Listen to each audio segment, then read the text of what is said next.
चलाया, भक्तों को तुमने दीवाना बनाया।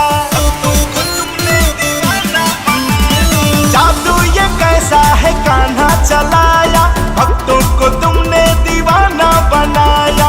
हार के आया जो इस दुनिया से, तुमने उसी को हृदय से लगाया। लगी तुमसे लगन, हम तुझ में मगन, लगी तुमसे लगन, हम तुझ में मगन। तेरी कृपा से जीवन बिताने लगे हैं। जब से सुनी है तेरी बंसी की धुन, कान्हा तेरे दीवाने होने लगे हैं।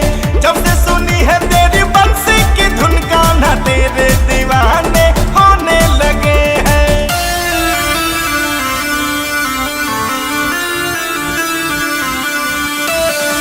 तेरे दीवाने होने लगे हैं, होने लगे हैं, होने लगे हैं।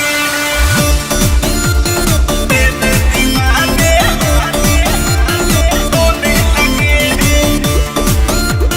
तेरे दीवाने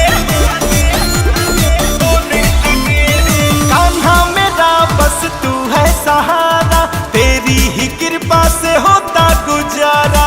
तेरी ही कृपा से होता गुजारा। कान्हा मेरा बस तू है सहारा, तेरी ही कृपा से होता गुजारा। मोर मुकुटधारी श्याम गिरधारी, मैं तो हूँ मोर